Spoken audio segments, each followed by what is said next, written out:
Good morning, good afternoon, or good evening, whoever you are listening to the Podium podcast from. Welcome back to another video where it is the 2025 Spanish Grand Prix review, in which Oscar Piastri took his fifth win of the 2025 season in spectacular fashion around the Circuit de Barcelona Catalonia after an eventful race in a lot of different aspects, which we'll get into as we get on with the podcast. But regardless, what a race. From start to finish for me, it didn't even need that much on-track action. I thought that the difference in strategy was really good this weekend.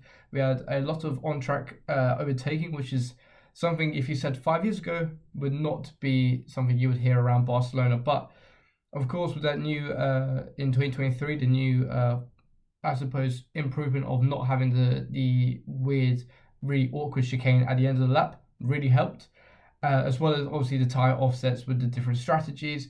And of course, we had that absolutely chaotic safety car restart, which could lead to bigger and worse implications for the reigning world champion, Max Verstappen, who has had a very, very poor weekend. But regardless, let's go and talk about, I'll say the biggest talking points. And I will have to say, the 2 versus the 3 stop strategy, because that is where I suppose we as fans realized what a race we will have in store for us. We had McLaren deciding to go on a 2-stop, so a soft, medium, medium, whilst at their original plan, whilst Verstappen did something I haven't seen in, I'll say, 15 or so years, which is to go on a 3-stop strategy in the dry, which is absolutely crazy if you think about it in 2025, but it gave very 2012 feels to the race. But Verstappen did a soft, medium, soft was his strategy. Why? Because realistically, did McLaren have the better car? Yes. Did Red Bull have the pace to try and attack both McLarens on same strategy?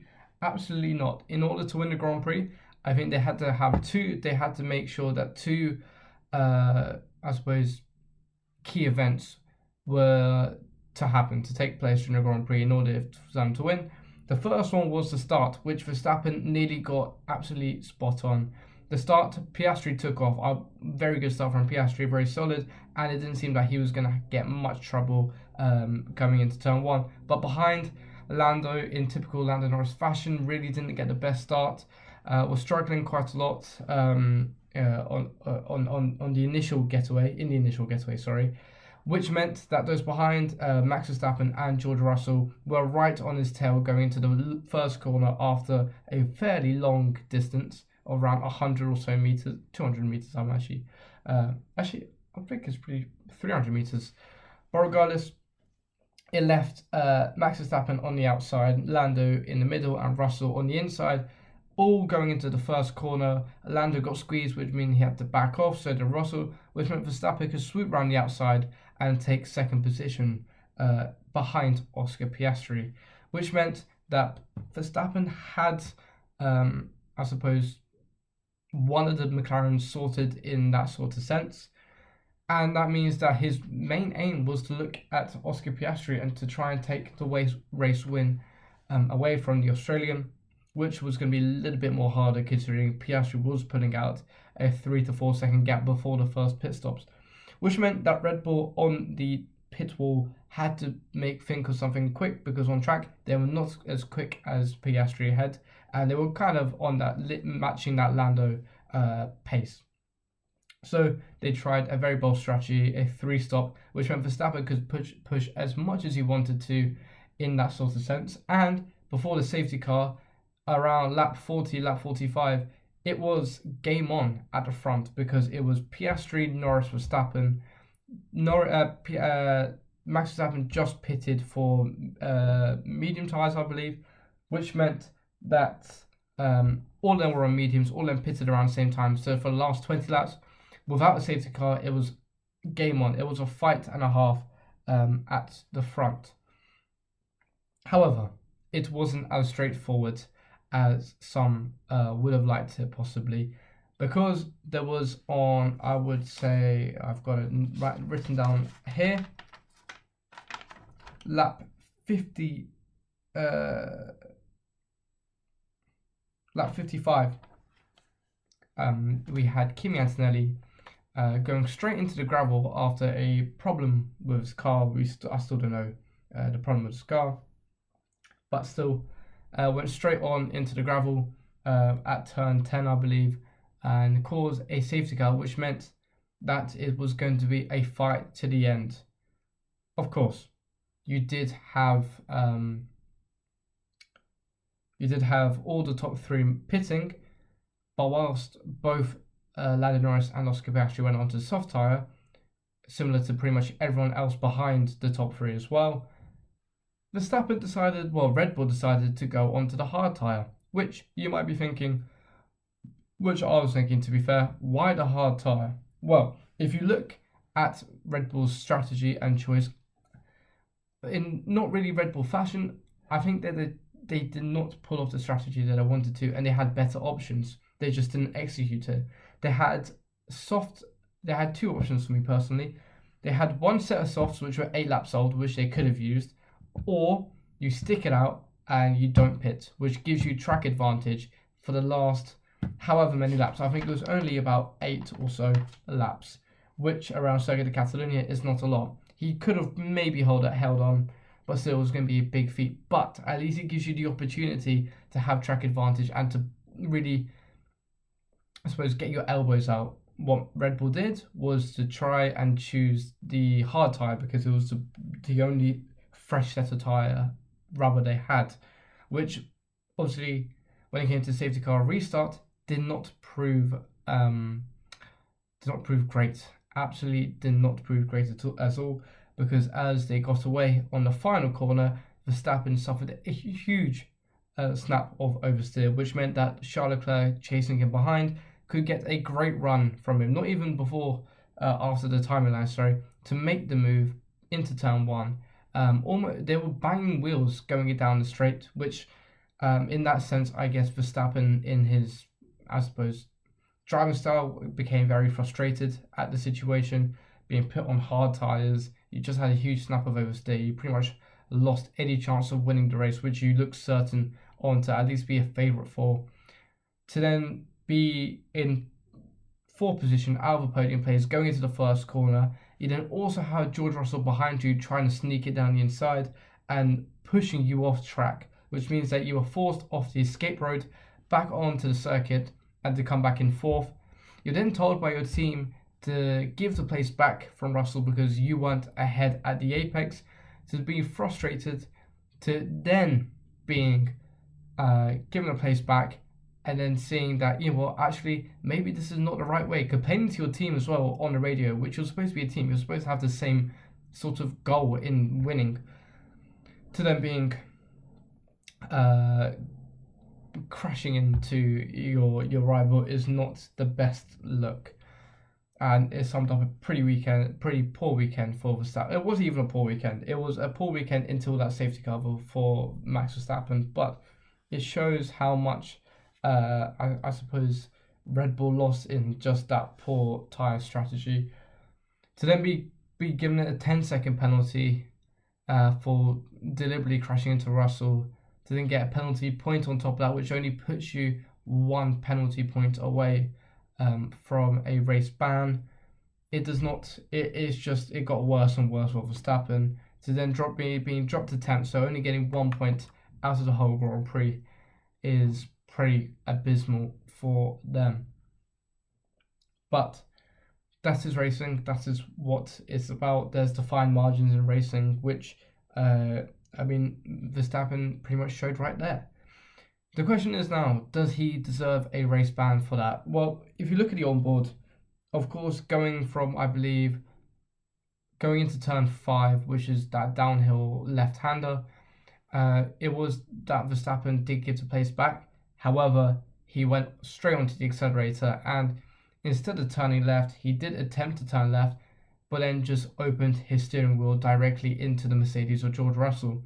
Was it deliberate? Yes, of course it was. It was in a just frustrated manner. It was something that he probably didn't want to do, and he probably apologizes for. He put out an Instagram post this morning saying that he apologizes for his mistake, because at the end of the day, you are now one penalty point away from race ban, which makes everything a lot worse for you when it comes to, for the next month or so until his FIA penalty system renews in that sort of sense.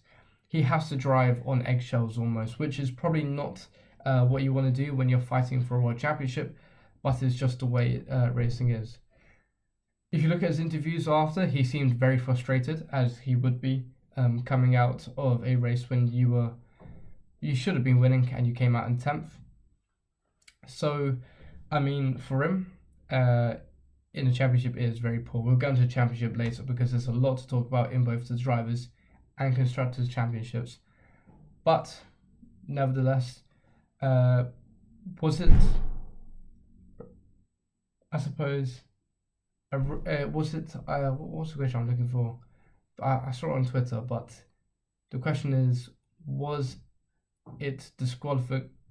Could he have been disqualified for this incident? Yes, I think he should have. I think that it was absolutely unacceptable in the highest level of racing to be crashing into your rival for no reason, just because you were frustrated and angry. Everyone gets angry. That's just racing. You're fighting for so much, and when something doesn't go your way, of course you're going to feel upset and devastated. But to instead of being composed, especially in the spotlight, and to just drive into your teammate and almost just lose any sort of control and composure over your racing, over your image, is, I think, worse for him. He gets that Mad Max nickname quite a lot, and we saw it in his, I suppose, earlier years when he was a teenager and he was just brand new to Formula One. However, this will be his 10th season in Formula One. He is not a rookie anymore. He is not a novice. He is not an inexperienced driver. He is one of the most experienced on the grid. He should be the one leading the example, not the one, I suppose, being made of an example of. Would he get banned? That's the question. For a Grand Prix, of course. Sorry. Well, so for the next, until his penalty system renews, penalty license, whatever you want to call it, there are 2 Grand Prix. Sorry, just checking my calendar. We have the Canadian Grand Prix in 2 weeks' time, followed by the Austrian Grand Prix in another 2 weeks' time at the end of June, which means he's got 2 Grand Prix to be on his best behaviour. And if he doesn't, then it will be very, very, very unfortunate for Red Bull, who are already struggling as it is. Enough about the top 3, I guess. Let's talk about someone maybe that is a unsung hero of the Spanish Grand Prix this year. And I'm going to have to say Nico Hülkenberg would be my driver of the day. I saw that the driver of the day was Max Verstappen. Obviously, a lot of people probably voted before the safety car. But Hülkenberg, regardless, up to P5 from P16. His start was incredible. I watched the onboard of it. He was just almost gliding his way through the pack. And he's managed to get 10 very, very precious points for Sauber in I think, probably one of his best performances ever in that sort of sense. It does also promote Sauber up to P8, overtaking both Aston Martin and Alpine. But what a performance! From a place where you say overtaking is a little bit more difficult, he's managed to make it work. I think when he tried the 2-stop, I think the 2-stop was probably the better way. I think only Red Bull and maybe a couple of other drivers, maybe further down, I think Colapinto as well, and Alex Albon maybe before he retired, tried a 3-stop, but the 2-stop was probably the most ideal strategy out there, and he made it work. Of course, the safety car helped him because Antonelli crashed out and Verstappen got a penalty. But regardless, 10 points is very valuable in the championship fight for the constructors, and it was a very, very good way to show how much of an underrated driver he is on the grid and why he still deserves, at the age of, I believe, 36 now, 35, to be racing in Formula One still. So great credit to him, and I'd be very, very sure that he'll be enjoying that P5 this week, or before Canada at least. Championship fight. We look towards the front of the Drivers' Championship now, and it seems that it is probably not the best for the championship fight, considering Piastri has won another race. I haven't even talked about Piastri much, to be fair.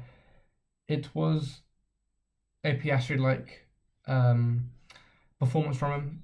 Got pole. He did what he needed to do at the start, and he managed to make it work. There was no sort of, I suppose, hesitation from him and McLaren. McLaren executed quite well their strategy. They knew what they had to do. They, even when the safety car came out, they managed to make a double. They managed to double stack effectively and efficiently. So big kudos to both McLaren drivers. But in the championship, it is maybe a little bit more disheartening from Lando's side. He is now 9 points behind his teammate going into Canada. And so it was a very, I suppose, even triple header, if you think about it. We had Verstappen winning in Imola, Lando won in Monaco, and Piastri won in Spain. So fairly even in that sort of sense. But he is on his 5th win now, Piastri, and it looks like he's just getting his confidence back after Imola and Monaco, which were probably 2 of his worst races this season. He's pretty much won everything else, which is fairly, I suppose, impressive. He's been on the podium as well. If he's not finishing first, he's finishing either second or third, which is still what you need in a championship fight compared to the others who, like Verstappen today, down in P10. He has lost out hugely to those in front of him. Does it still mean he's not in the championship fight? I don't think he's in the championship. I do think he is in the championship fight, but it's just the way is maybe getting a little bit more harder for him, considering he is now, I believe, about 30 odd points behind Lando Norris. I think that's enough said. Oh God, 17 minutes just waffling on about what happened around the Spanish Grand Prix. Let's go to my predictions. Predictions were interesting to say the least. Predictions, I did think Verstappen was going to take pole. He did come third in qualifying. Piastri and Norris I put second and third, but they did come first and second. And Leclerc and Russell I put fourth and fifth. Leclerc came seventh after his only one run in Q3, and Russell was actually fourth, so maybe not the best there. Race I got all wrong as well.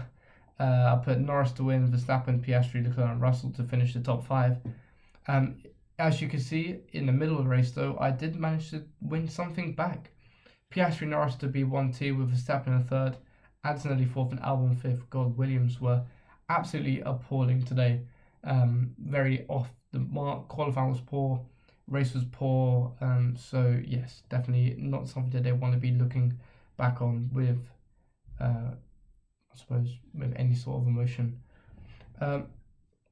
Biggest good surprise, I put Red Bull down because of these new flexi wings, but the flexi wings did not change anything, it seems. McLaren are still the best team, come rain or shine, and so it means that,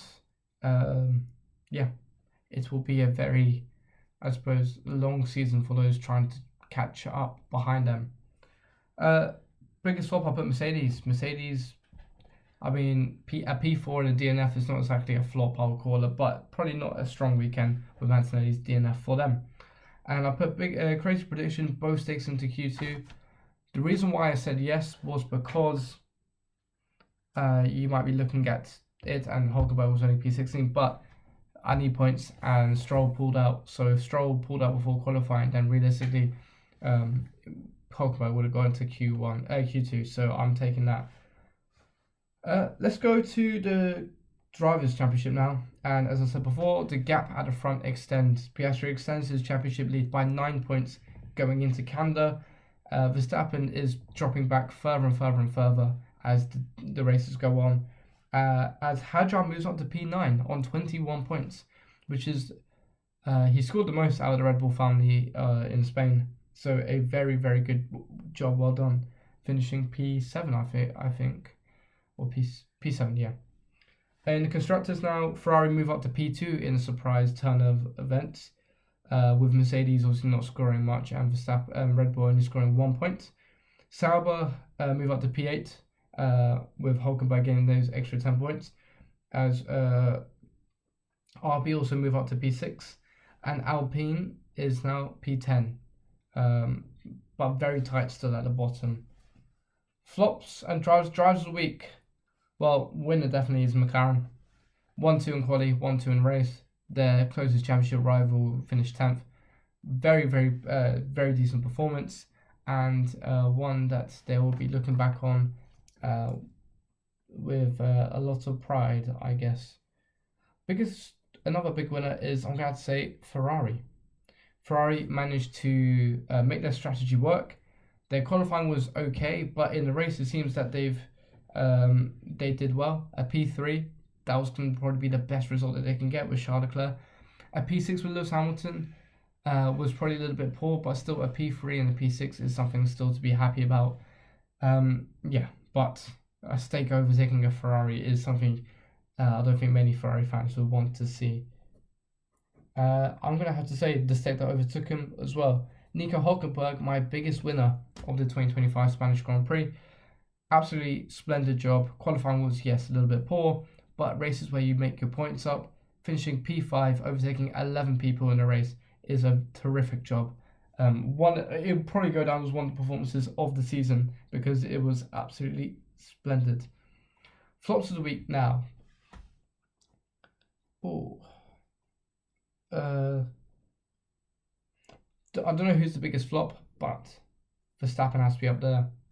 To be in, I suppose, in contention of winning the Grand Prix, then to absolutely ruin any chance that you had of scoring decent points, to just crash out, make almost a fool of yourself, and really be closer to a race ban is something he definitely didn't want coming into Spain. He's further back in the championship than he ever has been, and it has really summed up a poor weekend for him. Williams as well. Williams have had an absolute stinker of a weekend. Qualifying was absolutely poor. Sainz in P18, Albon in P14. Albon then DNF'd in the race because of front wing damage with Lawson into turn 1, I believe. And Sainz finished outside the points, I think P12 maybe. 0 points for Williams considering the incredible run that they've been on for most of this year. Very poor. So weekend to forget. I'm going to say Lance Stroll is also my flop of the week.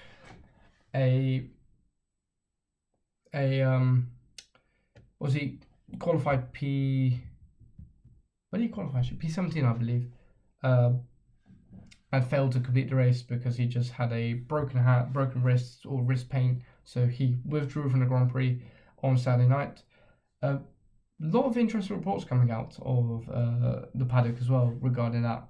Some saying that he's had an altercation maybe with a team member, but regardless, still to not even be in the Grand Prix is a flop in itself. So yes, that's definitely a flop. I think that's a great place to wrap up.